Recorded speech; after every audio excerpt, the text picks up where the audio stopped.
Hello. Welcome to Kernels of Truth, brought to you by Progress Kentucky. We have got a great show for you this week. We got a few important Kentucky political stories. We're going to cover some kind of news from the legislature, the kind of a rundown of the horror show that's proceeding in Frankfurt. We're going to take a quick look at how Kentucky is being represented in Washington, D.C. Spoiler alert, it ain't great. And we have a fantastic interview lined up with Keith Elston, founder and legal director of the Kentucky Youth Law Project. And we're going to close out with an important call to action. But first, are you ready to help turn Kentucky purple? We know, folks, our state is deeply red. And what kind of kernels of truth would we be if we didn't just acknowledge that, right? We've got supermajorities in both the state Senate and the state House of Representatives. These General Assembly folks primarily focused on cutting taxes for the rich, cutting social services for the poor, winning the culture wars by passing the worst anti-trans legislation in the country. And folks, we are just 18 days into this 30-day session. So truly, we do not know what hell they'll bring on next. So if you want a Commonwealth that works for all of us, please join Progress Kentucky, support our campaign to turn our Commonwealth purple, make a donation at our Secure Act Blue website. That's cool. That's helpful. Lets us cover our costs of doing this show and other organizing work. And spread the word that we're tired of the GOP ignoring the needs of regular folk in Kentucky.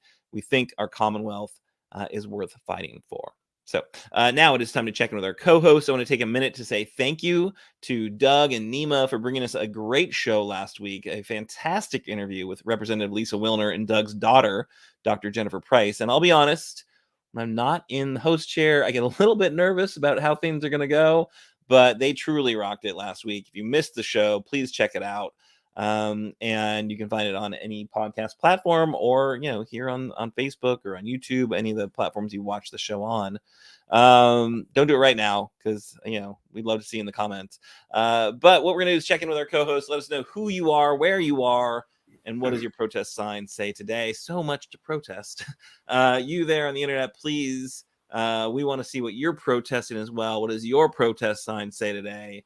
Maybe you'll just preview the one you're going to hold tomorrow, because there's definitely a rally happening tomorrow for sure. But I'm Aaron, coming to you from Lexington, our sea of beige siding known as Childsburg. And my sign would be stolen from the bitter Southerner over a rainbow flag. Would say, abide no hatred. That's me. How about you, Martina? You there? Yes, I am here. I would say that my protest sign, and we'll get into this later, is Pass the Crown Act now. Awesome. And where are you coming from? Madison County, Richmond, Kentucky. Represent. All right. Willie, are you there?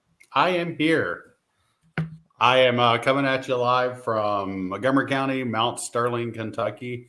My protest sign says "My Universe Too," because I'm tired of feeling like I'm a stranger in someone else's. Yeah, I don't know why you would feel that way, Willie. I don't know why, with what's going on. Certainly no one's intention, right? I'm sure not. No, just love, right? Just like that Jesus said, all about love. All right. So, yeah, we've got some important stories, our news of the week section. We're actually going to leave it with Willie to talk about some important legislation that is underway right now in Frankfurt. Sure. Frankly, I don't know how we pick which ones we're going to talk about because they're all so horrifying. I want to talk about Senate Bill 5. Senate Bill 5 is one of those, we don't need this bill because we already have these protections in place. But basically, it would force schools to establish some right or some process whereby parents can make a complaint against a book and then have that book removed. Every single district in the state of Kentucky already has those processes. Genderqueer, which is pretty much the most commonly banned book, which is a lovely little book that's actually, I think, been on my nightstand for a few months now. If we look at what the bill would call harmful to minors, which would allow the book to automatically be removed, it would have to expose something genital exposed, the pubic area, with the intention of it being explicitly sexual. It would have to have a sexual interest taken on the whole without any other thoughts, or go against all prevailing standards. What's interesting is no one who has actually read that book would find that. There are scenes, because it's a graphic novel, that have graphic interpretations of some things, but it's actually a pretty sad, violent moment. And what all of this has me thinking about is the fact that we keep targeting children here. When I was 17, I was very suicidal for quite a long time during a lot of my teenage years. And the way that I got out of that, sort of the promise that I made to myself, was I would not let myself exist in spaces that didn't want me. I would not put up with any sort of foolishness. If I wasn't wanted, I would find some other place. And I've done a pretty good job in my life as a human being, finding spaces that want me to be there. I left K through 12 last year because I realized I don't think public schools really are a place that queer people can exist as they are anymore. Just this week, I had a cousin pass away, and I can't go to funerals in Appalachia because when I'm there, my uncle, who is a pastor, will preach about how horrific and awful gay people are. I also promised myself I would speak up, so I can't speak up without hurting people who are mourning, so I didn't go. Today, what is usually proclaimed as one of the most liberal school districts in Kentucky reached out to me because I was supposed to speak there tomorrow. And a single parent complained. I was speaking about students' rights. I wasn't even giving LGBTQ talks specifically, but the school district wanted to remind me that I couldn't talk about any experience that wasn't experienced by every single student. And I've just been thinking today about that 17-year-old kid that I was and how desperate he was to get into spaces where he could feel like he had some sense of dignity. And how for most of these kids, outside of death, the only things they can find are books. The only things they can find is the one adult who they can just be themselves around. They don't even have to get help from, but they can feel like they can exist. And whether we're talking about book bans, or whether we're talking about banning drag queens, or whether we're talking about forcing teachers to misgender students, what we're really talking about is making it impossible for those students to experience any form of dignity 8 hours a day for the first 18 years of their life. And then we wonder why suicide rates are so high. Why wouldn't they be? Because these kids are trying to find some space where they can feel they belong. Sorry to go so heavy, but that's kind of where I am today, thinking about these kids and why it's so important that we fight back. Absolutely critical. And I just want to say we are so glad you're here. And, you know, it is, I'm sorry, go ahead, Martina. No, I was in agreement that, you know, we do have to speak, as we always say, truth to power, and realize what that means as a lived experience, but that these legislative bodies are having real life impact on people in this situation in the worst way. And it's like, as a legislator, are you really taking a balcony view of what is going on, instead of getting in the weeds of just railroading through, that has horrendous impact on people, and especially in this case, and it's very terrifying to see.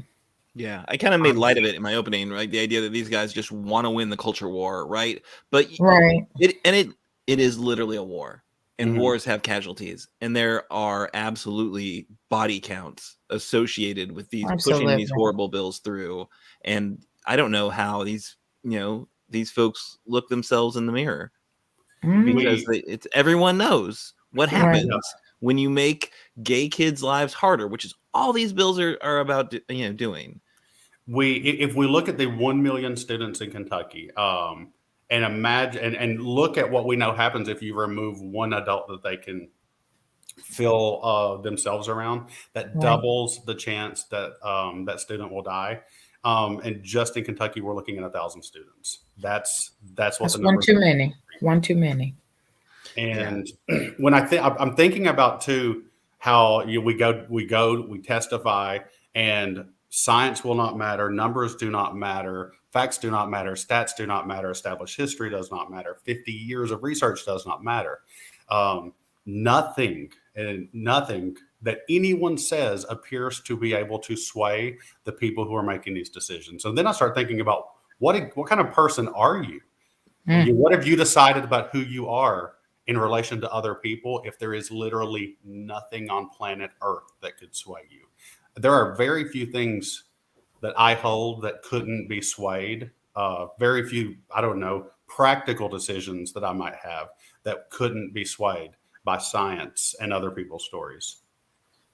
Well, or the big story, right? They're like all wrapping themselves in their Christianity. And let's all just remember what Jesus said about gay and trans people, which absolutely existed when he walked the planet. Nothing. But religious hypocrites, he had plenty to say about them. It is just devastating. And I just want to say again, Willie, thank you so much for the courage you've shown, the leadership you've shown in this space. It is absolutely Montgomery County's kids' loss that they have such a horrible administration that could not recognize you for who you are and what an incredible asset you were. But you're still doing incredible work and important work for kids. And, we haven't shared it yet. You wrote a wonderful opinion piece that the Courier Journal ran on these, on these concepts and these ideas. And I think, you helped a lot of people with that for sure. Thank you. But glad you're here. The whole It Gets Better campaign, I think mostly right, except for maybe in the legislature in Kentucky, right? Never gets better there. In the fullness of time, even there, it will. Truth. My mama used to say, "Truth will stand when the world's on fire," and the world kind of feels like it's on fire. So I'm gonna keep standing. Measured in geological time, I'm sure it will get better. When the buildings fall and the kudzu takes over, and that's horrible. I shouldn't say that, because we are about change. We are about building our cumulative and collective strength, and taking strength and wisdom from one another and applying it. But we've got some work to do for sure. And on another front, because it can't just be homophobia. There are other issues that they will not reckon with in a way that is useful and productive. So tell us a little bit about what you did today, Martina. Yes. So I had the opportunity to take a group of students to from the university that I work at to look at the legislative process, go to committee hearings, and also attend the Crown Act rally. And I really think it's important that we demystify the process of what goes on during session for young people, and that they are able to make contact with their lawmakers. And so that's exactly what I was able to do with them today, and let them see what type of impact they can have when they use their voice. And a majority of the attendants were young Black women. And so the Crown Act has a direct impact on them. And that piece of legislation is looking at stopping the discrimination against natural hair texture, in particular for Black women, but also Black and brown women. They have texturized hair. And so today is the March 1st, which starts Women's History Month. But looking at now, we just ended Black History Month. Our legislature has not passed the Crown Act, which stands for Creating a Respectful World for Natural Hair. But the Senate Judiciary Committee passed it out of committee, but it did not, the Senate has passed it. They haven't picked up the bill to vote on. And seeing that they haven't made movement is, I'm like, this should have happened yesterday. And to see the number of people, young people who came out today to support the Crown Act was amazing. they're using their voice. They're talking about, this is the hair that grows out of my head. I shouldn't have to think about whether or not someone's going to use that against me, and just be able to speak to that in a way that says we're not afraid to talk about this impact on us. So that was an incredible experience that I got to share it with students today and young people I know who are interested in, as I always tell them, you got to move from talk to talk to action. And part of that is to go up and be involved in what is going on. And many of them had not been to Frankfurt to have that discussion with their legislature. They had not been able to see what a committee hearing looked like and what that process is. And so I talked to them about the next steps with this particular piece of legislation is that, you can call our state Senate legislators. You can also call our House representatives to tell them to support it and why they should support it, even if. And, they got to meet their state representative as well. And I, made sure that connection was made, that these are real life impact on people, that these students are bright, that they have a future, and that being who they are and existing in the body that they have, that they shouldn't be discriminated against based on how one wears their hair, how it naturally grows out of their hair, because Black women in particular are 1.5 times likely to be discriminated against based on their hair texture. And so that is impacting the workplace, but also in schools where they police Black and brown hair as to from dreadlocks to how the hair is braided, being called distracted, etc. That is even embedded in school policies. And so this is a real problem. It's taken away from children learning at school and school-age children to in the workplace, that you're not able to show up as your best self because people are looking at you for your natural hair. And that should not be something that is part of the discussion. If someone is showing up the way they need to, leave them alone, but we, in this day and age, we got to make it sure that the law is protecting. We have equal access to protection at this point.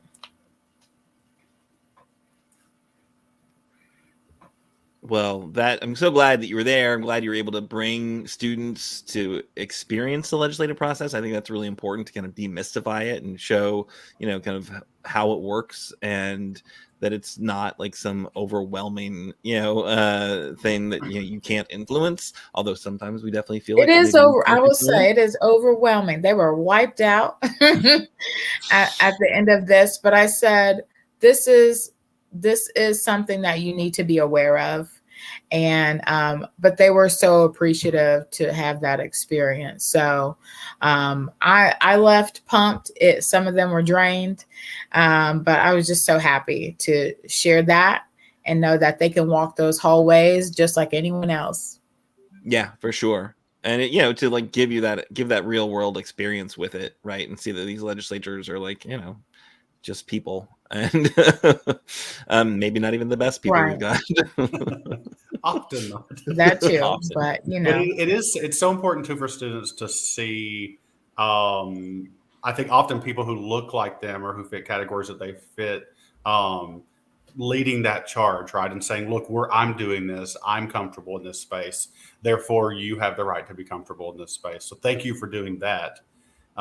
We need as much as we can of that, because I really believe in this generation. I think they're so empathetic, and I think that empathy leads to a lot of pain for them. But if we can turn that empathy into something good, it would be, I think, right wingers' worst nightmare. Yeah, right on. For sure. Let's do it. All right, so I got like a handful of stories I got to get through so we can get to our guest. Martina, thank you so much for sharing that, personal experience. All right, so this one, HB one and done. So we touched on this story when the legislature first convened, right? The top priority of the Kentucky GOP supermajority was to blow a $1.2 billion hole in the state budget by cutting the state income tax down, giving a gift to the rich, spending a one-time federally funded surplus for, ongoing expenses, by cutting down that tax rate. We're not going to be able to fill it with what they had offered, which is increases in sales tax for things like veterinary care and, home repair and stuff like that. So making everyone's life harder and more expensive so that the wealthy can get a big, huge bonus. So we pointed out there's little that could be done to stop it, right? Because it was their top priority. We did have Kentucky Center for Economic Policy on to share what a problem the bill was. We wanted to point it out, but it did in fact pass. And we wondered here on this show how Governor Beshear would respond. He did sign the bill into law, pointing out the need to save folks money as inflation continues to be a problem, but pointing out that he would have preferred some sort of sales tax holiday to help people who actually need it the most. But he did sign that bill into law, and we wanted to just note that here on this show. As if you listen back to the episode, I think there's a lot of questions about how Andy would respond to that bill, because really, let's just be a little bit political. Who wants to run for re-election being the guy who vetoed a tax cut? Not great. The reality of it is, whatever he did, they had the votes to overwhelm it and make it into law anyway. So, I think he's like, let's see what happens. But speaking of governors, there was some news from the GOP candidates. So current Agriculture Commissioner, full-time candidate Ryan Quarles announced he was supporting medical marijuana, following Governor Beshear's leadership on the issue, I suppose, more likely following the overwhelming popularity of legal medical marijuana. But when asked about his position on the Republican bill that was filed this session for medical marijuana, Quarles said he had not read it and wasn't sure of his position. Right? So why did you hold a press conference in front of the State House to say you support medical marijuana and then not have an answer to whether you actually support the bill that should be in a committee and should be getting consideration right now? This is a guy who has 26 state reps endorsing him. So if he is serious about the issue, he should have had an answer to that question. And in fact, if truly supporting and advancing the issue, he would have been behind the bill this session loudly. That would have been the focus of the press release or the press conference, was to say, pass the bill, get it in a committee, let's go. Instead, what we got was, an empty gesture. So that one, I would say, typical GOP, air quotes, leadership on the issue. All right. And then now 2 quick stories from DC, where we are constantly reminded about how bad our Commonwealth is being represented. Northern Kentucky's Thomas Massey joined with Marjorie Taylor Greene in being the only 2 representatives to oppose a resolution that mourns the loss of life in a series of earthquakes in Turkey and Syria, and strongly condemns the Assad regime for what it says are efforts to cynically exploit the disaster to evade international pressure and accountability. Can that guy, ever do anything thoughtful and compassionate? Nope. Only 2 votes against that resolution. Thomas Massey and Marjorie Taylor Greene. Fantastic. Really representing us well. Thanks so much. And then, not to be outdone, Senator Rand Paul had a really big week. So Rand Paul introduced his bill, his perennial bill for a national right to work for less law. This horribly anti-union legislation is one of his hobby horses. He introduces it every session. Of course, his other pastime is blaming a Chinese lab for COVID and threatening Dr. Fauci. So with the DOE coming down, with the FBI and a low confidence assessment that the coronavirus, that COVID came from a lab and not from wildlife sold in a market, Rand Paul is having his best week ever, I think. This guy cannot wait to say, I told you so. I'm sure he'll be on every right-wing television show talking about how he knew all along it came from a lab. Of course, this was from the DOE saying they had a low confidence assessment that that COVID came from a lab and not from wildlife sold in a market. That is 2 agencies. There's 18 agencies that are weighing in. They don't have an overwhelming majority saying one thing or the other. ultimately, at the end of the day, what matters most is why is China not telling us, giving us all their data about what's going on with COVID or where it came from? We don't have a great answer on that. Reality is we also just need to deal with COVID, whatever it is. And this is, of course, the guy that says don't wear masks and don't follow public health guidelines either. So not necessarily the guy I would be listening to on COVID issues. But so that's my quick rundown. 4 stories, 2 from here in Kentucky, 2 from DC. Guys, any feedback, any thoughts on, Quarles on medical marijuana, or Andy on the tax cut, or Massey or Rand, you want to share? Can we just pass a resolution, the 3 of us mourning the loss of life that is Marjorie Taylor Greene? A uniform, yeah, for sure. We'll all vote for that, I'm sure. What a clown, like when you've got your representative like proudly lining up next to her. Like, what does that say? This is why they're wanting to ban drag. There has never been someone begging a drag-based caricature like Marjorie Taylor Greene. I mean, the possibilities are endless. So yeah, this is the GOP protecting its greatest asset, the 5th element. It is Marjorie Taylor Greene. It's wild out here, honestly. Thomas Massey, now, just challenging to be the most embarrassing representative from Kentucky. And he and Rand Paul, they're always battling back and forth to see who can, show us up, make us look horrible. I don't know.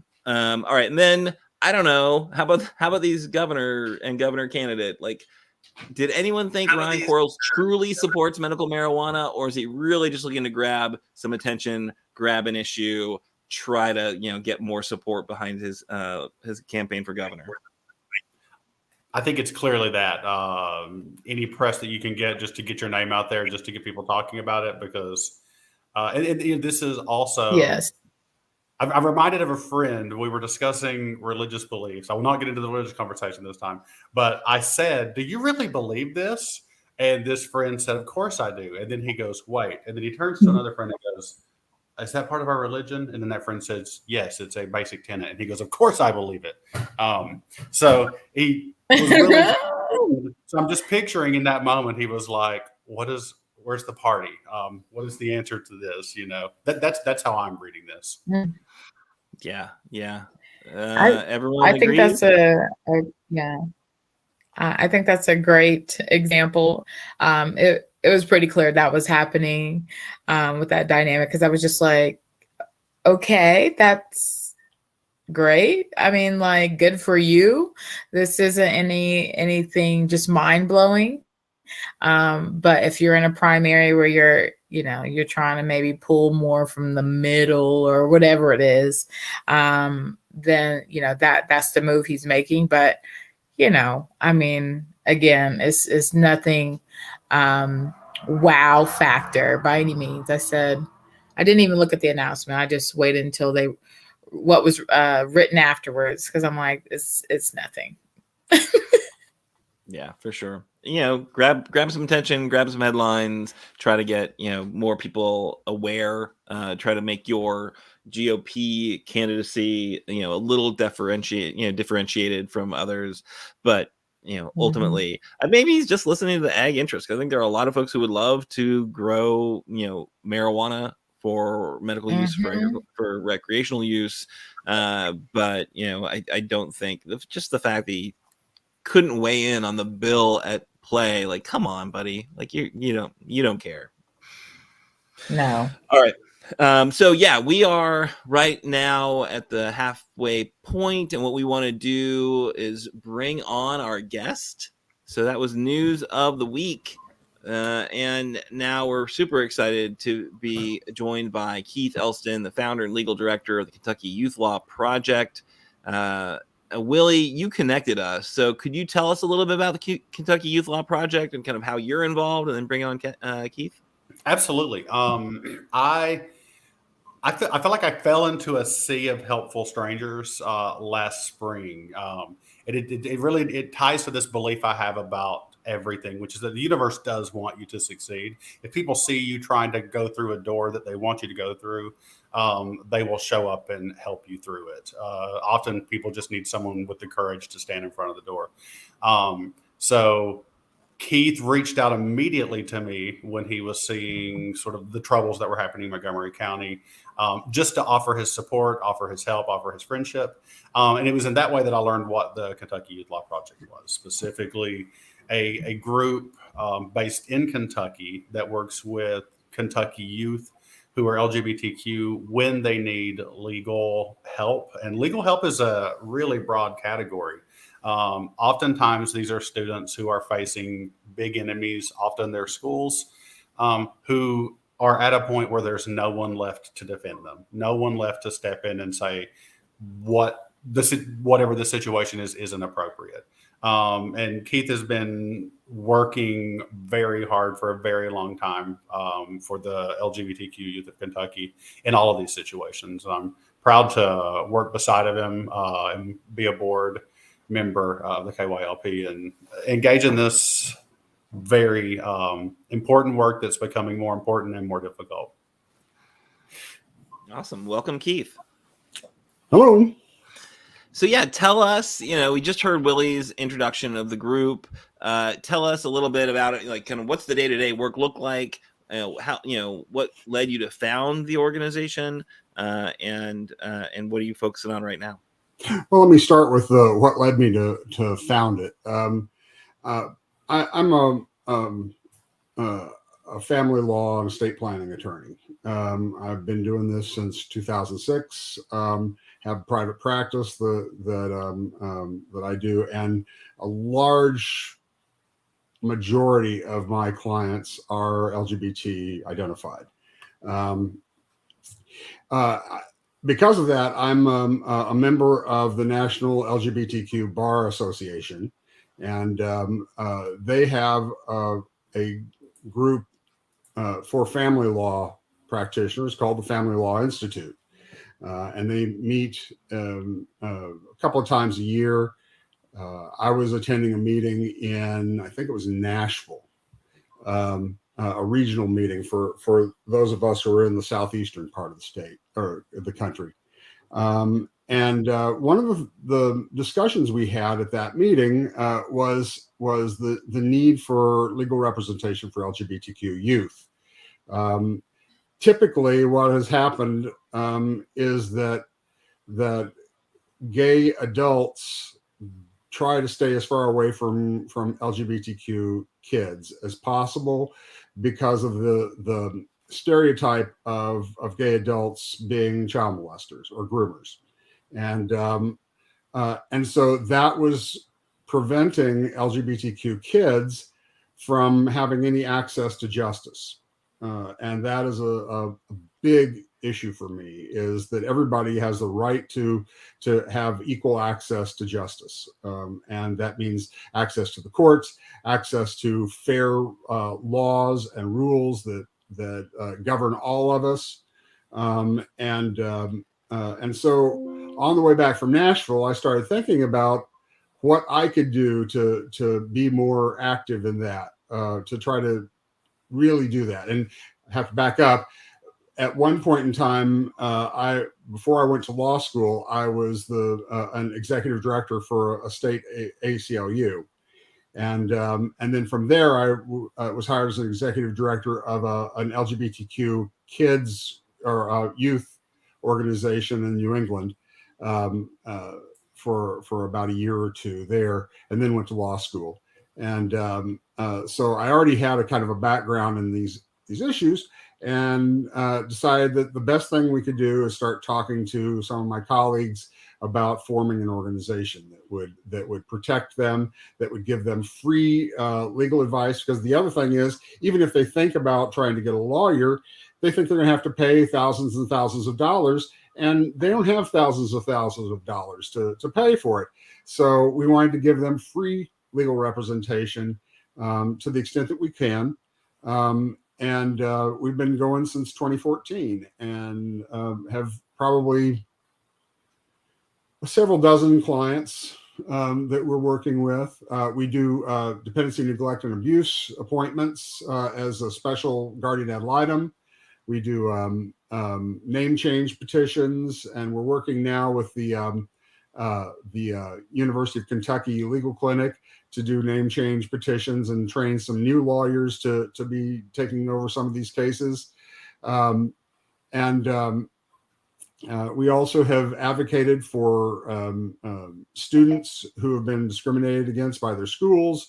We've advocated for people who have, as minors, been exposed to the so-called conversion therapy in the state. And in fact, we got one of the first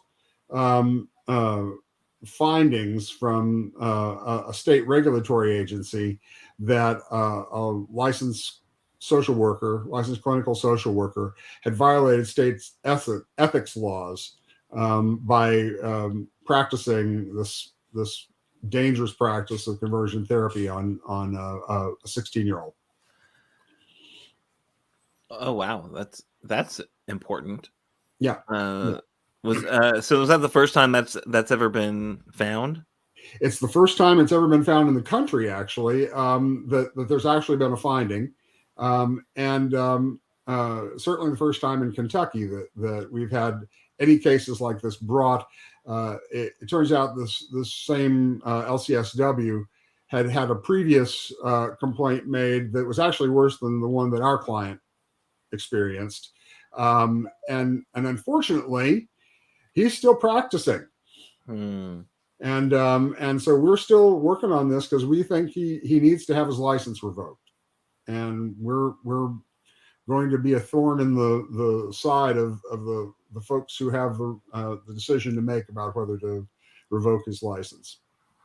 Okay. Well, that sounds like really important work. As we've kind of alluded to, there's just this sea of horrible bills happening right now in Frankfurt.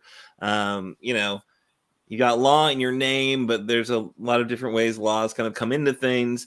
Do you do advocacy around policy, or you kind of watch these things with an eye towards how they would affect your clients, or what's your take on the legislative process? Well, we absolutely are advocating for public policy changes that impact our clients. And our client, we view all of Kentucky's LGBTQ plus youth up to age 25 as being our clients or potential clients here. And we only address issues related to their sexual orientation, gender identity, or gender expression, because we just don't have the resources to be able to go broader than that at this point. But we advocate. I was one of the original drafters of the conversion therapy ban that's been introduced for the past several years in the legislature, and is introduced again this year as House Bill 162. It's one of only 4 bills in the legislature this year out of a dozen that we're supporting, and 2 of those that we're supporting are actually twin bills. So they're the fairness bills, which was filed in both the House and the Senate side. Great. Gotcha. Yeah, we had, I don't know if you saw, but we had Representative Lisa Wilner on last week to discuss that bill along with Dr. Jennifer Price. And yeah, it was a great conversation, and she's definitely an amazing leader, and we're all glad to have her. Unfortunately, as you said, this is a bill that has been introduced many times because it's just not getting traction with the GOP supermajority, and that is definitely something that is problematic. Very interesting though to hear that a licensed clinical social worker has been found to be kind of unethical in doing conversion therapy. So that gives me some hope is that if that precedent can be used more broadly, I suppose. But any other bills that you guys are keeping an eye on? Obviously, right now the kind of big focus is House Bill 470. If you wanted, I know that I think Willie in your op-ed, maybe you refer to it, or but what's your take on House Bill 470? Why is it so problematic, and what should we be doing right now to stop it? Well, it's what's called an omnibus bill, which means that they throw everything but the kitchen sink into the bill, all their wish lists get thrown into that bill, and it's really broad. It's a 34-page bill at this point, and that's without any floor amendments to it. I've heard that it may be heard in the Judiciary Committee tomorrow at noon. They've put the Judiciary Committee on the calendar, but they have not bothered to put an agenda under the Judiciary Committee to let us know what it is that they're doing. I've also heard another interesting rumor that now what they're saying, and I think that they've gotten a lot of blowback that they weren't expecting on 470. But I think what I'm hearing now is the rumor that what they're saying is they want to make this the real conversion therapy bill, 470, in hope they're going to peel off some of the folks that support the conversion therapy ban that we've been proposing in exchange for their votes on this. And I think that this is such a horrendous bill. It's so broad. The thing that, from a lawyer's perspective, the worst part about it, I think, is that they've added what's called a long arm jurisdiction provision in there that allows the state to go past the confines of the state boundaries in order to prosecute someone who's out of state if they have any kinds of connection to the state. So they're going to use that to prosecute parents that might want to take their children out of state to get the gender affirming care that this bill, if it's passed, would deny in the state of Kentucky. I think that it's like a first step right now, and they're trying to use this as a way of claiming it's only about protecting children, because that's what they say. The Do No Harm Act is what they're calling it. In fact, we all know that it's going to do massive harm if it's passed. And the idea that you criminalize provisions or parents who are trying to do the right thing by their children is just completely ignores the fact. I mean, it's ironic that they're sitting there arguing that they're in support of parents' rights, but it's only a particular narrow area of parents' rights that they're interested in. They don't care about the parents who are trying to get the care that is medically recommended and it has been proven to be safe and effective in reducing the depression and anxiety, the self-harm behaviors, including suicidality. And I really seriously fear that we are looking at just a horrible number of young people who might attempt to take their lives over the next few years because of their yes vote on this. And I think that we have to hold them, their feet to the fire on this. If they vote yes for this, they are voting yes for allowing kids to kill themselves. Yes. And knowingly doing it, because if we look at what every bit of research over the last 40 years has shown us will prevent those suicides, they are literally making it impossible for any of that prevention to happen. And the idea that even social transitions. I mean, there are several layers of transition that happen for those in your audience who may not be aware. There's a social transition that usually occurs first, and it usually occurs anytime from about 4 or 5 years old to puberty. And it's things like having the right pronouns used for them. It's allowing them to grow their hair to the certain style that matches their gender identity, allows them to wear clothes that match their gender identity, adopt a name that is okay. This bill would make it impossible for our clients to get even a name change now. It's already almost impossible for them to get a gender marker change on their birth certificate, because the state law right now requires that they complete surgery and they have a doctor swear in writing that they have completed their gender transition surgeries. And what we have been trying to explain to people is they can't have the gender surgeries until they turn 18. So it's not something that's occurring on children. It's something that is occurring on late teens, early 20s, and all, which kind of tells you that they're really not interested in just doing this. I really believe that what their ultimate goal here is, it's to eradicate anybody who is gender diverse in our state. And I don't think that's being too harsh to say that now. I think that they have made it very clear that that's what they want to do. You're absolutely right. And what's terrifying and just disingenuous is that they put this under the guise of parents' rights. But what this bill would establish is liability for teachers who don't call parents and tell them if there's been what they call significant change in gender expression.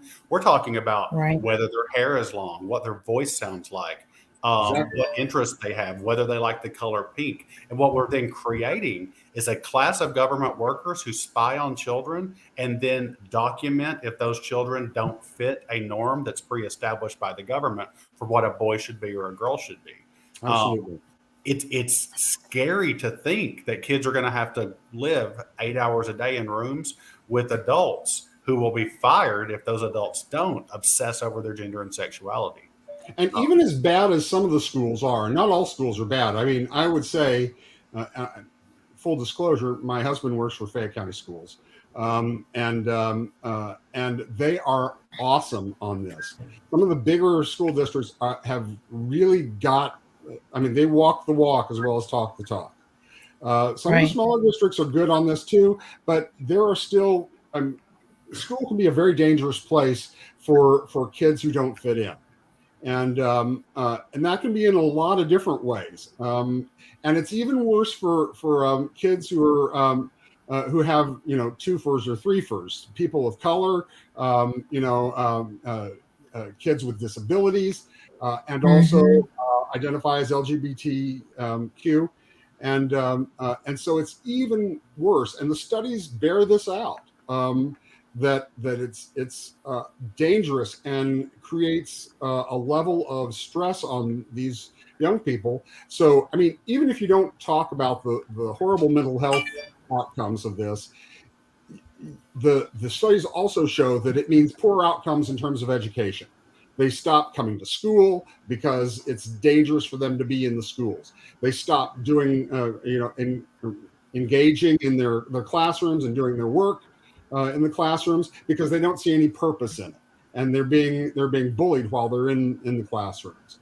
But even with all of that going on, for some of these kids, school may be the most safe place for them, and this is the real danger here, because we don't know what goes on in all these homes. And we don't know when a parent goes beyond the point of saying, I don't agree with this, which is their right. And it's their right to tell their children that they don't agree with this. But then they go farther, and are they neglecting them? Are they failing to get the kinds of gender affirming health care that these kids need so that they get the proper care by their doctors? Are they refusing to allow them to have interactions with friends who may also be gender diverse or sexual orientation diverse? All of those things, and I've seen this happen over and over again, where parents will they'll take away all of the ability of the young person to communicate with friends. Sometimes they'll take them out of school and try to homeschool them, which is really poor because they don't do a very good job of homeschooling to begin with, and then they isolate them. And the more isolation that these young people have, the harder it is for them to keep on going.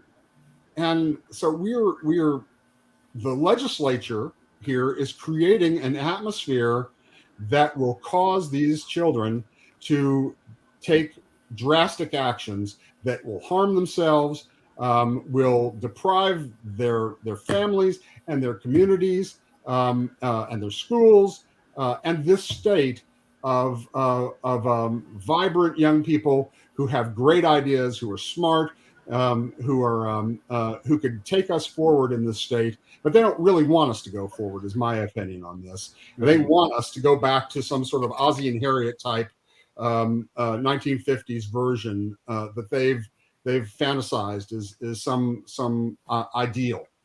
And I think that's where we are right now in this state. And unfortunately, the legislature is dominated, massively dominated by people who think this way. Just one story. A few years ago, I had a student who was trans, and she was upfront about how hostile her home life was. And I was one of 10 teachers she had that year because of our schedule. When she messaged me once, it was around 10 o'clock at night through a school-based app, and it was clear to me that she was intent on taking her life. I tried to get a hold of her parents, who I ordinarily would not have gotten a hold of for obvious reasons, but couldn't, and had to call the state police to do a wellness check. The state police determined that there was a viable risk. This student was messaging me from the waiting room of the hospital saying, my parents are saying if I was going to do it, I should have just killed myself, that it's embarrassing now that the police are talking about this. Under House Bill 470, all 10 of her teachers would have had to have called home to say that she's expressing her gender in a way that doesn't match her birth certificate. All 10 of our teachers who didn't look to see what the student's gender was listed as in class would have to check to see what her genitals were before we would make that determination. Luckily, I can tell you that a friend of mine who works in a college in Kentucky was referencing a student who had mentioned me, and she's in college and she's doing great. But I broke down crying when I even heard that story because I did not expect that outcome, because it's so unlikely because of bills like this. Yeah. Horrible. Just horrible. So, Keith, thank you so much for that rundown. Obviously, this is a bill that we need to stop. Martina, any questions for Keith or any comments you'd like to add? No, working with the college students that I see, we work on making sure that they're retained, and a lot of that conversation of what had been happening in the home, not being affirmed in their identity, not being supported, that trauma comes out somewhere along the way. And it's so critical that we stop bills like this, that students are having to, kind of play catch up in a way of, trying to unpack all that's happened. And so the work, that you're doing with your organization is obviously needed, and where so many people are in dire need of it. But this is, I'm seeing, again, I talk about the real life impact on if they just had the care that they needed, if we aren't putting teachers in more hostile territory when it comes to the classroom, it is appalling, really, how much we are targeting, again, public education, public spaces, but also children.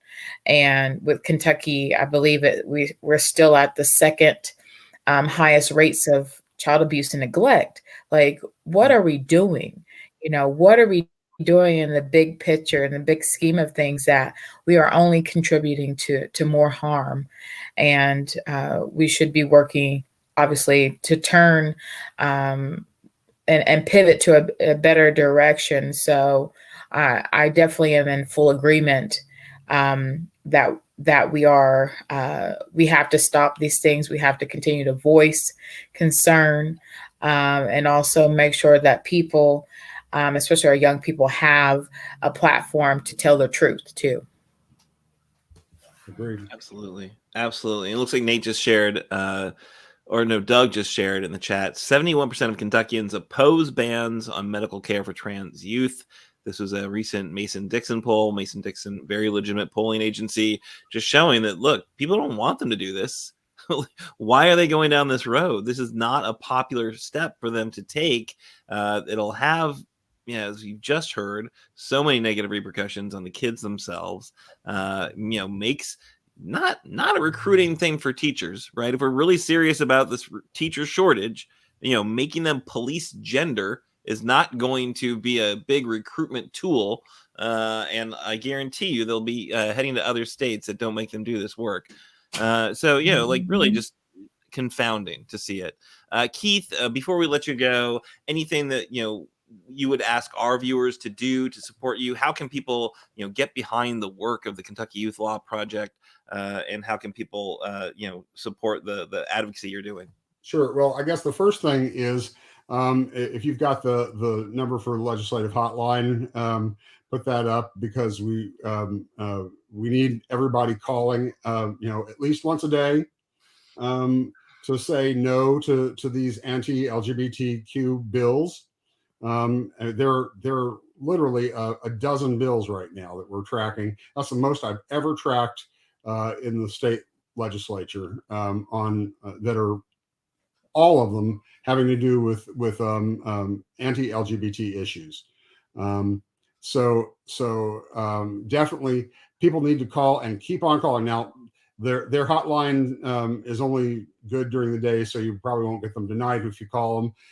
But make sure that during the day you make time to call that 1-800 number, and let all of your representatives, they'll ask you what county you live in, and sometimes what street you live on. They'll be able to find out who your representative and your senator are, so that it goes directly to them. Make sure that you send that to all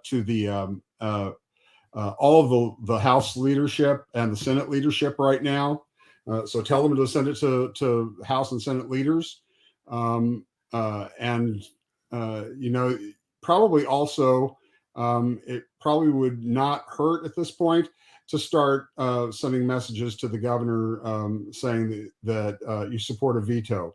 And now we all know that the veto might will likely get overridden if it gets to the governor's desk to begin with. But I think it's important that Governor Beshear know that people in the state do not support the kind of hatred and cruelty that is being expressed by the Kentucky State Legislature in this term, and that they will be behind him if he vetoes this bill. The other thing is, we're a nonprofit, and we always need money to do our work. I've been doing this since 2014. I haven't gotten paid a cent for my work. All that. At some point, I wouldn't mind being actually on a staff and hired to do this work. But right now, I've been doing it for a number of years without pay, because these clients of ours, really are in need.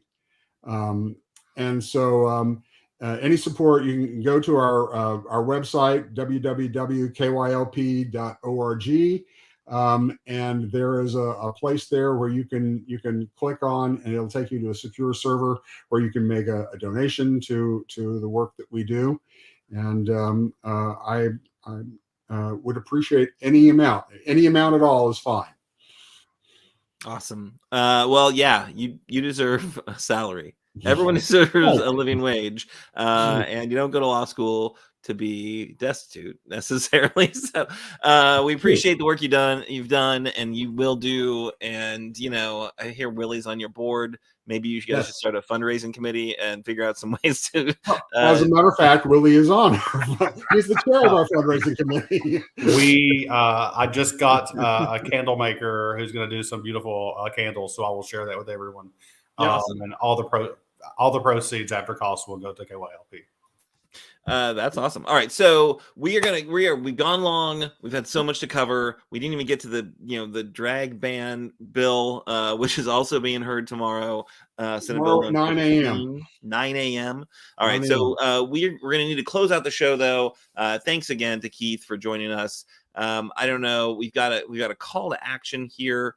Willie, can I ask you to do the call to action and close the show? Sure. Let me scroll to where that starts. So we'll be back next week, and we'll be joined by Lane Bolden, director of the Kentucky Conservation Committee. There's a lot of clean energy and environmental issues at play right now in Frankfort, but we haven't talked about many of them. So next week, we'll get into it with Lane. The war against the ESG and woke investing versus the Kentucky GOP's reflexive protection of coal-fired power plants, even when they're more expensive and contributing to our climate crisis.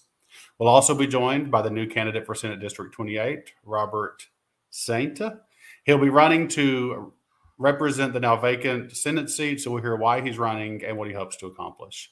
Progress Kentucky is a nonprofit organization registered with the Kentucky Secretary of State and organized as a 501c4. We are affiliated with the Indivisible Project, the Commonwealth Alliance Voter Engagement, and are proud members of Forward Kentucky Network. Progress Kentucky's goal is to educate, organize, increase voter turnout, and advance a progressive agenda through civic engagement. Production this evening was by Nate Orshan. Thank you, Nate, for the theme songs. You can find more information and music at natosongs.com. If you miss our weekly live stream on Facebook, don't worry. You can rewatch shows and see our source links on Facebook. Or audio podcasts are available on Apple, Google, Spotify, or wherever you get your podcasts. Logo and some graphic content provided by Couchfire Media. More information can be found at couchfiremedia.com.